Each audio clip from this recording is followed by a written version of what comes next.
Conclave or convex?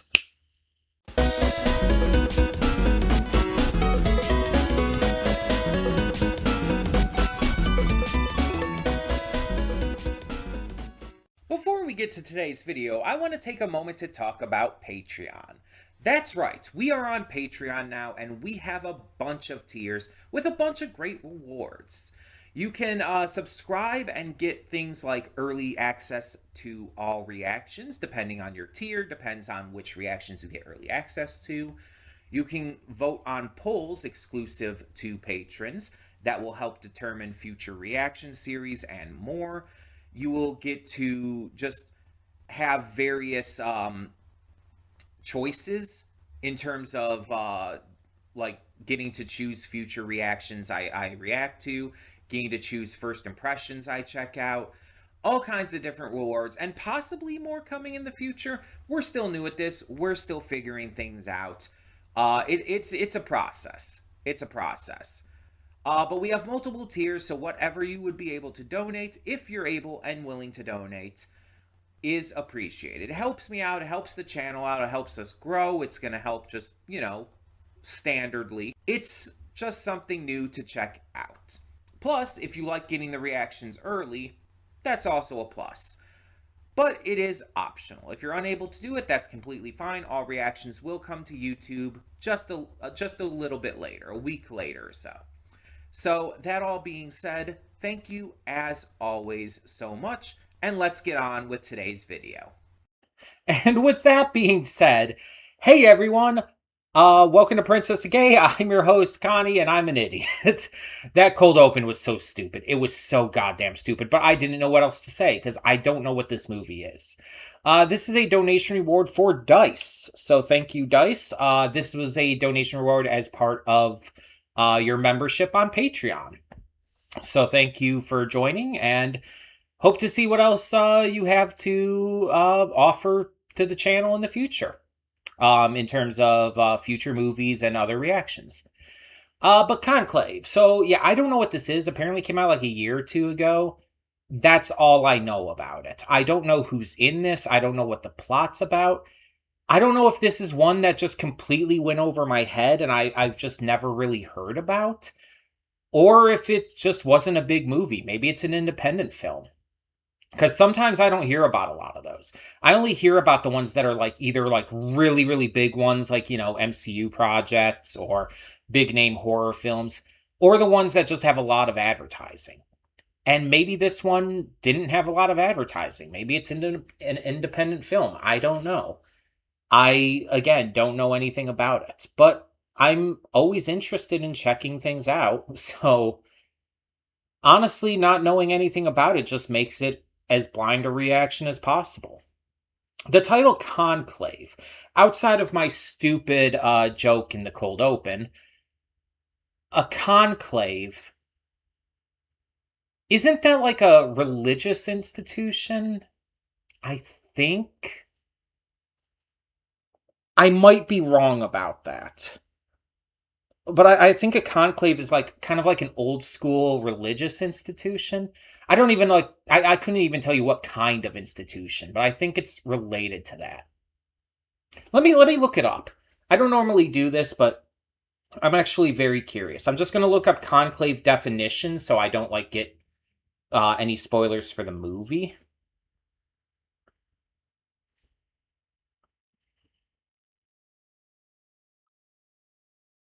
A conclave is a private, secret, or secluded meeting. Most notably, the locked door assembly of Roman Catholic card. Okay. So it is religious. It's not an institution. It's a private, secluded meeting.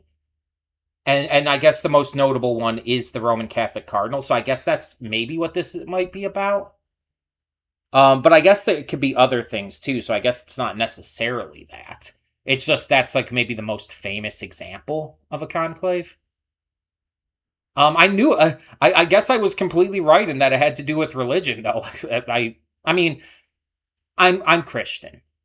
For those who may not know, and some of you may not know, because I'm not very stereotypical Christian. I'm not like a lot of Christians out there who are hateful, evil bigots. I'm not a terrible person. Obvious. Well, I hope not. I try not to be. But yeah, it's like also I'm super queer, so there's that aspect too. But yeah, it's like I am Christian. I do go to church. My church is also super supportive of the queer community and has events at Pride every year. So fun. Um, so I've definitely heard that of what a conclave is through church stuff. I just I wasn't confident because it's not something because I'm not Catholic. I've never been Catholic, so it's not something that would come up in church too much, but it's definitely something I've heard of through that kind of thing. So it's just I wasn't 100% sure, and I just wanted to be sure. So yeah, that gives me a little hint at what this movie's going to be about, but I guess just a little hint because I mean I don't know if it's about this secluded meeting of like Roman Catholic cardinals. I don't know what the meeting would be about, or what it would entail, what would come from it, and everything. There's like a lot of questions and a lot of like aspects of it that still wouldn't be answered just knowing that tiny little piece of information. So yeah, I'm very curious to see what the actual plot of this is, who's in it, and if it's touching on stuff like that. I wonder if it's like paranormal. That would be interesting if it goes into like demon shit. That would be fun. I could imagine that. But I guess the best way to find out is just to watch the movie. So let's get this going and see what we have in store. Hold up just a sec. Before you click that link down in the description below to get to today's video, I want to remind you of all the awesome content we have both on this channel and the Princess of Gaming channel. Let's check it out.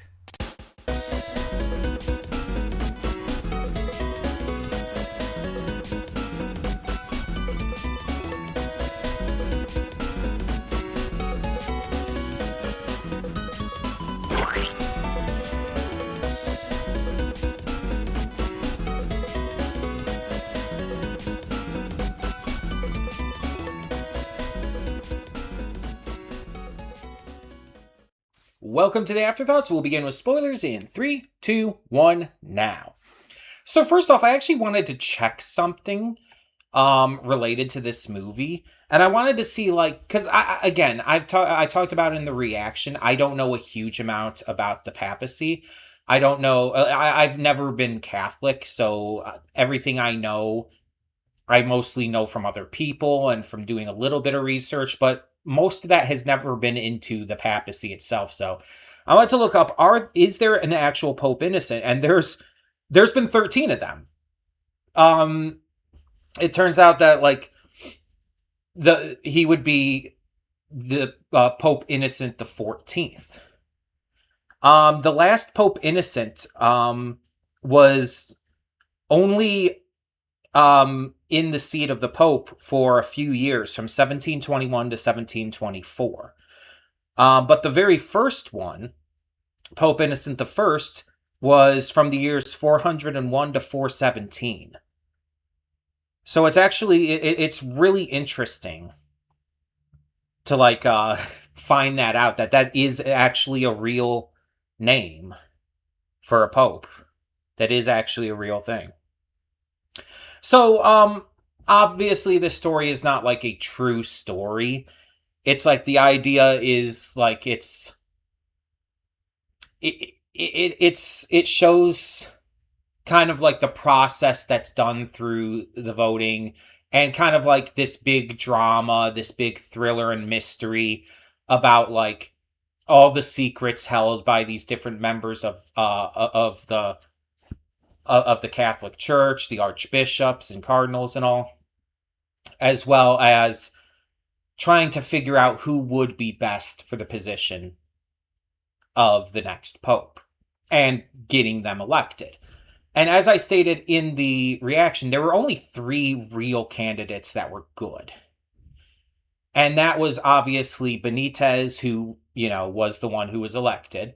But obviously, you also had our main character, Thomas, who his biggest problem was that he didn't want to be the Pope and was actively trying to campaign against it. He did eventually resign himself to it, but, things kind of went down after he did so, and it led to Benitez getting to have that speech, which got him elected. And the only other one would have been Bellini, Aldo, Stanley Tucci's character, who was like the most progressive of them, I would say, except for maybe Benitez. He was probably just a little, like a smidgen more progressive, but either of them. But the problem with Benitez was the fact that he was, he was given his title in secret, and that he was brought in like kind of like at the cusp of everything. So he was a wild card from the beginning. Though I really should have seen that, this wild card who came out of nowhere was going to get elected. That just felt obvious in hindsight. But like the entire time, I'm actually thinking that Thomas is going to get elected. The entire time I'm watching this, I'm thinking, okay, he's the one who doesn't want to get elected. They're making a big point out of that, a big point out of like him trying to argue against people voting for him, even when it's like, oh, he chooses to finally give in and ends up putting his vote in as himself. I'm thinking like, okay, well, he's definitely going to be elected now. That's clearly what that's leading to. Nope, because Benitez gets that big old speech, speaking out against, not Tremblay, the other one, Tedesco, and that gets him elected. But then there's the big reveal of what happens, and yes, so I looked it up, and it would be intersex. Especially with the fact that it's like he didn't know and everything, and it's something that like it's just based on what we like. They didn't go into like a huge amount of detail, but based on what we heard, the idea from what I've gathered is that he has the male genitalia and whatnot, the quote unquote male genitalia. He has a penis. But he also happened to have a uterus and ovaries, which, like would make him intersex because he has sex characteristics of again, typically seen as male and female sex characteristics. But that's pretty much it. He's not trans because he's always like from birth pretty much identified as male. And he and no one else has ever known about, otherwise, about him having a uterus and ovaries until he was getting like the appendectomy. So there was no way to know. And it doesn't like obviously go into like the aftermath of it, but it's, the bell goes off, the smoke goes off, the people cheer, he's been elected. And it's like there's obviously the confusion and the shock and the overall like conflict that you could tell that that Thomas is having about it on whether or not it's right. Because there's certain aspects of it that make it like hard to understand for a lot of people. In regards of like, would you consider him? And this is what some people would say, by the way. I'm making very clear this is obviously not my thoughts, but some people would question, is Benitez male or female because of this? Because a lot of people just don't understand intersexuality. And it's just like, it's just the fact of the matter is he's a guy, no matter how you look at it. Everything about his life has been like, from he's seen himself as a guy. Everyone knows him as a guy. Physically speaking, like in every other way, he's known physically and appears physically as a guy. But obviously, like, physicality isn't the only thing that matters there, but he also has identified as a guy from birth. So he's a guy. And if you want to, like, argue, oh, but if he has a uterus and ovaries, then Benitez has to be a woman. It's like, that's not how that works for a number of reasons. But like, people who are like very anti-queer and especially like very transphobic and stuff just don't understand intersexuality. And it's like, anytime someone tries to bring up to a transphobe, it's like, okay, what about intersex people who have like both sex characteristics or whatnot? They never know what to say because they don't know how. They view that as just a birth defect. They view that as something that's like, that's just, an issue anyway. And then they just, default back to, oh, but what about chromosomes? Which, by the way, is not, reliable either. Chromosomes is a super unreliable factor in that regard. But I'm not here to like go into that entire spiel and everything right now. Because that's not really the entire point here. Because again, not trans, intersex. But the point is, these kinds of people, like, they only see, like, they don't understand intersexuality. So, but the thing is, it's kind of by the end clear that Thomas is going to not tell anybody. And it seems like Ray is probably not going to say anything, I would assume. So it would probably just never get out because there would never be a reason for it to. Unless Pope Innocent the 14th said so himself, unless he outwardly admitted to it. But at that point, I wonder what would happen. Like, can a pope be taken out of his seat of power? I genuinely don't know how that works. But the entire thing in the first place is the reason it's such a big issue is because of sexism. Because again, like, especially in Catholicism, the idea of a woman holding a seat of power as a priest, as a cardinal or a pope in general and everything, is like obviously not just unheard of, but it's against their doctrine. It's against what they teach. It's not against the Bible, but it's against their doctrine. But again, I'm not here to like debate scripture here. I'm just mentioning. And the problem is they're going to,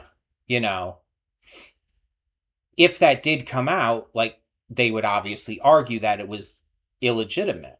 But the problem is, if he was already put into power, like, how would they? I don't know how that would go about. I genuinely don't.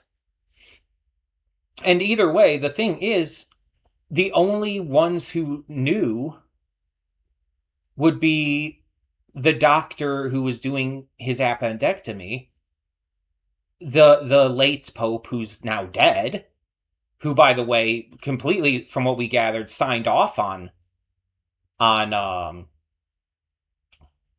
Benicio, which, by the way, makes sense because from everything we heard, the late Pope was also super progressive, which is why Tedesco did not like him and wanted to be the one to replace him.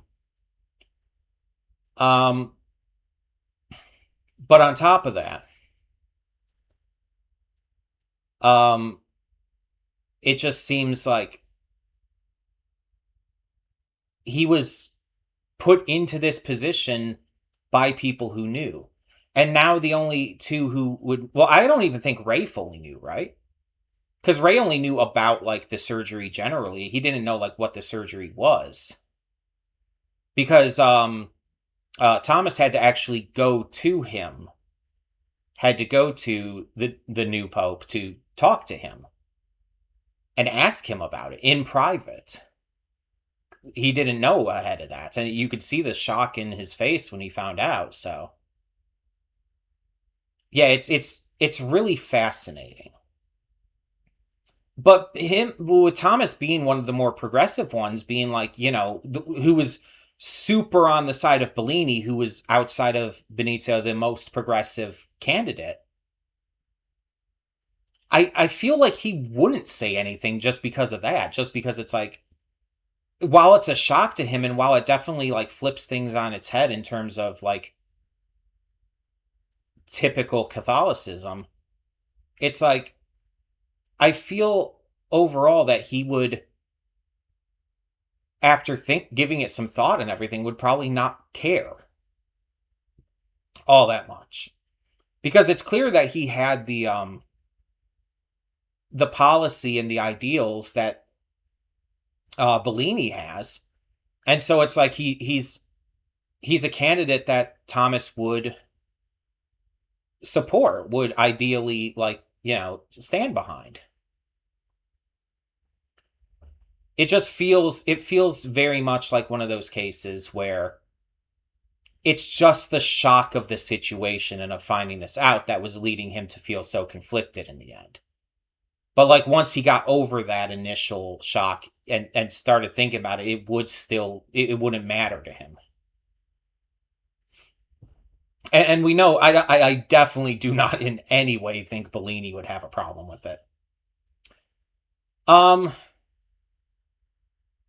But yeah, it's a very interesting like thing to think about as someone who is Christian, but again, I'm not Catholic, never have been, and as someone who is very specifically super progressive. And also, queer. Like, intersexuality is a very specific segment of that I do not fall under. But I have had friends who are intersex. And, like, I fully support, like, everyone in that kind of manner. I don't see the issue with it personally. But you know that there's a lot of people who are, more traditionalists. Like Tedesco. And that's going to happen. And by the way, I did also, when I was looking some stuff up in between, I did also find out that this was released at the end of 2024. And like during award season and everything, like they acknowledged the real life like illness that the real Pope had been going through at the time. This was prior to his passing and all, but they acknowledged that there were like, similarities there, and it was completely coincidental. And the Pope's passing didn't happen until like, well after this movie was released and everything. So it's obviously just like extremely wild timing. It's like the wild timing of Thomas putting his vote in like right when the bomb goes off and everything. It's just incredibly wild timing. But yeah, they did acknowledge it and everything, and it's just crazy that kind of coincided almost like it was in such close proximity. And apparently the conclave for the current pope that we have took place over 2 days, I believe I saw. So it looks like it was shorter than the one in this movie. But yeah. I haven't actually, outside of like just the general like thoughts on the twist, general thoughts on like the acting performances while I was watching the movie and stuff, I haven't generally given my thoughts on this, I realize. I've just been talking about like all of this kind of stuff and haven't like actually mentioned what I think about this movie. like I said, going into this as a Christian, but like someone who's specifically actively not Catholic, it gives you an interesting perspective into things. And I want to state, like, before we get into that, like, I'm also not like, I don't really agree with a lot of Catholicism. There is a lot that is very, like, specifically within the realm of Catholicism that I think is wrong, actively wrong, in regards to not only just what the Bible says, but in terms of how, like Catholic leaders, like priests and cardinals and whatnot, interact with their people, those who practice under the denomination. It's really it's a really weird vibe. It's very off, and it feels like very segregated, I guess is a way to put it. Not just in terms of like stuff like uh segregated by sexism and stuff like that, but also just in terms of like status within the church. Like it's like priests and whatnot are seen as being like more important as people. And that's extremely weird to me. Also, just very much against the Bible. Just to say like some human beings have like more value than others is kind of fucked, if we're being honest. But it's shit like that, and it's just it's stuff I don't agree with. But you don't really need to agree with that or like be on that kind of side to like see the kind of messages and themes of this movie. Because obviously there's the themes of progressivism, especially within the church, and the ideas of like just in general traditionalism versus progressivism. In various facets of society you could compare it to, and how the traditionalists see things and how a lot of times they are very war hungry. Like Tedesco was talking about fighting a holy war against Islam and stuff. Yeah, a lot of traditionalists, a lot of conservatives tend to be very, very war hungry. It's wildly ridiculous. While a lot of, progressivists, liberals, whatever you want to call them, tend to be a lot more accepting and peaceful and, are trying to, accept and care for people, which you see elements of within this. Even so much as Thomas like trying to do his best to like find out all these secrets and reveal them and stuff. It's like he's doing it because he doesn't want the church led by someone who's bad, by someone who has done bad things and would be a negative influence on the people. He doesn't want that. And so his actions here are like wholly trying to help. And you see like a lot of this film through his eyes. And there was a moment or two where I questioned things. But still, it's clear by the end especially that he is a good guy who's just trying to look out for the church and its people. I like how this was shot too, because it's like it's obviously very dramatic because Hollywood, but it's shot in a way that makes it like very clear who are good, who are bad, who just made mistakes and need to be acknowledged for that. Like you it's never, even the way like certain shots are done, you never see Adeyemi, I believe his name was. You never see him as a bad guy. It never paints him, never shoots him in the same way it shoots someone like Tedesco or Tremblay. Tedesco and Tremblay are shot in a way, are like presented in a way through the camera work, through the just visual cues as being not the best people. But then you have, like, again, you have Thomas, you have Bellini, you have Benicio, you have even the likes of characters like Sister Agnes or Ray, and even Adiemi.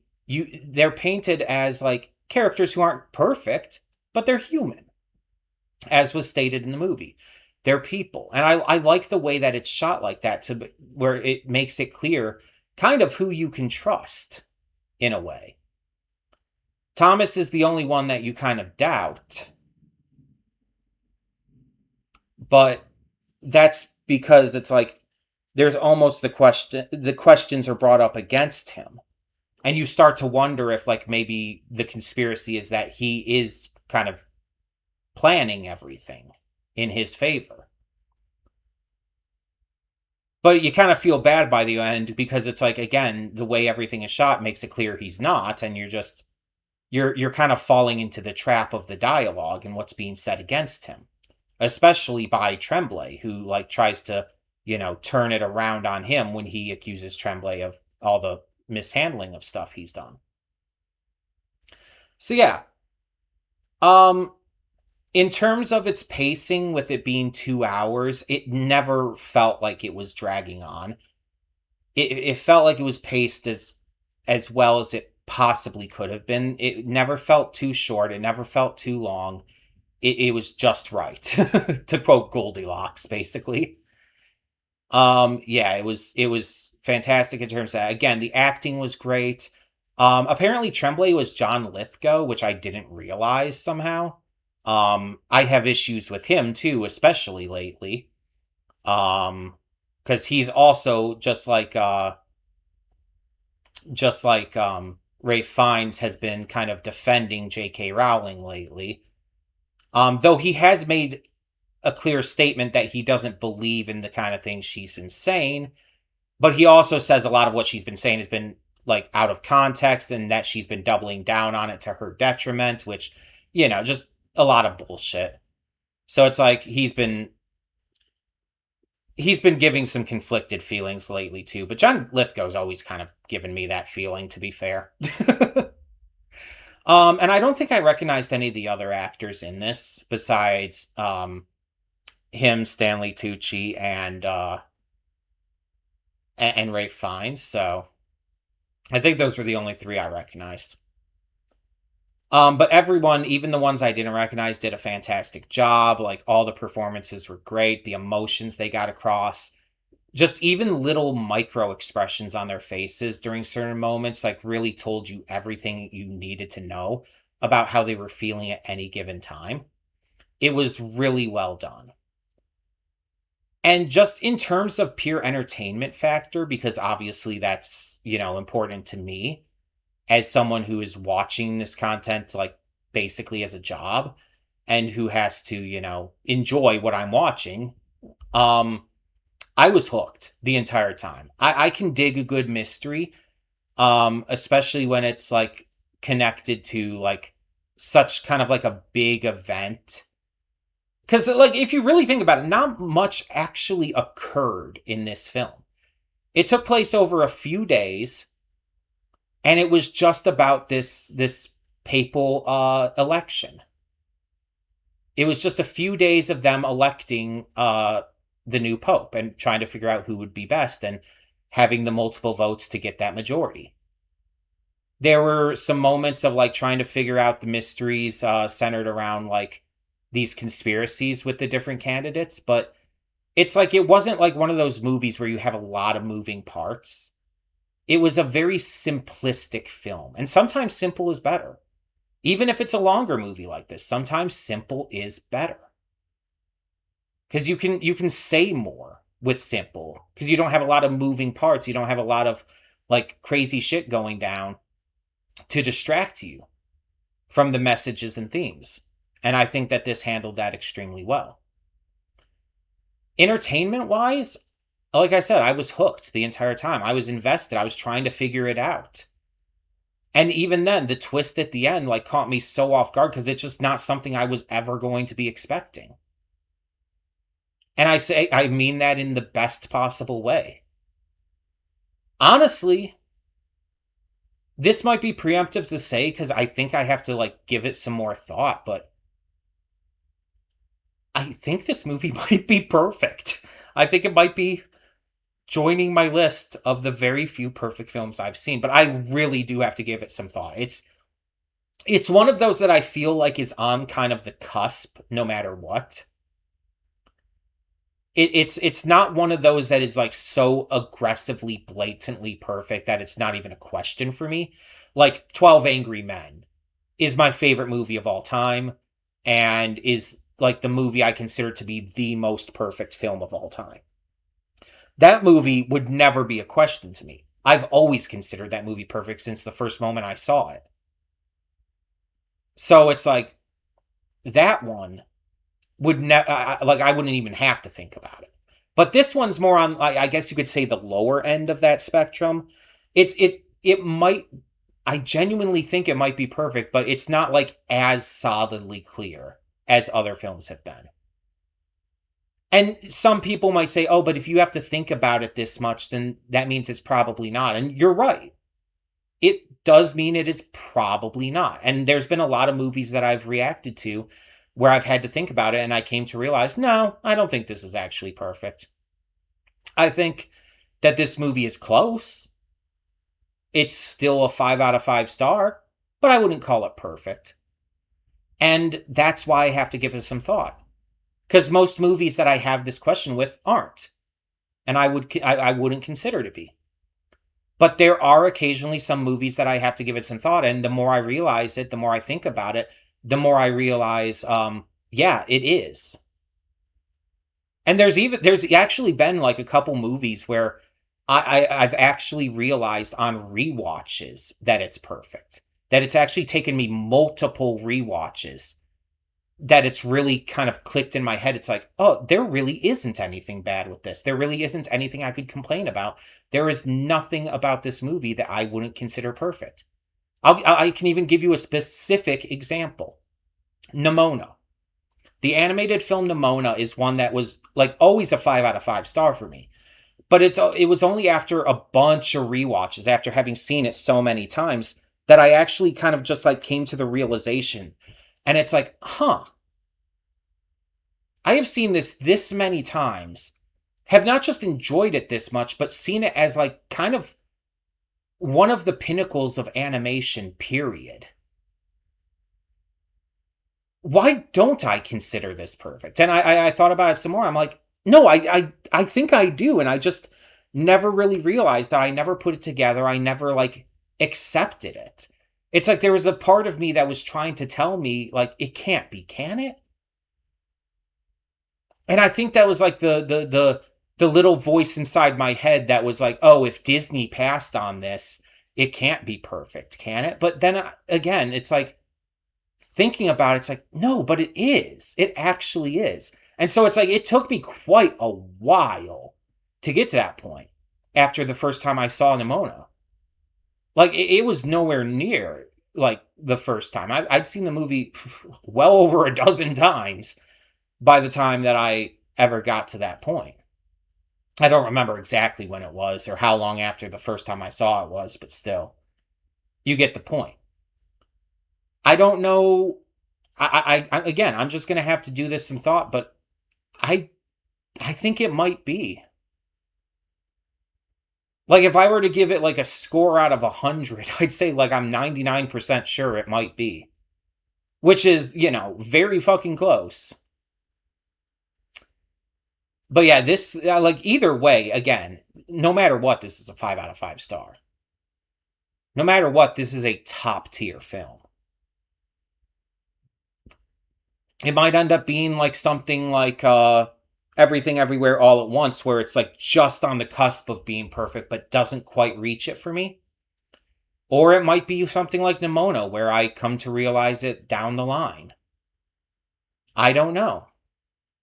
But we'll see. Either way, the fact that it's that close kind of proves like what I think about the movie overall. This movie is just so goddamn good.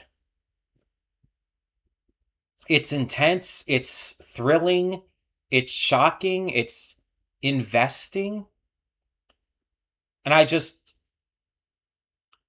that was like an absolute joy of 2 hours to spend. So thank you to Dice once again for donating for this. If this is going to be like a sign of donations to come, Dice, please keep it up. If you're going to donate like movies of this quality, please keep it up. Donate 4 movies of this quality. You know what I mean. But I would love to hear all of your thoughts. Tell me in the comments below, what did you think of Conclave? And for now, I'm Connie and I'm signing off. See y'all next time.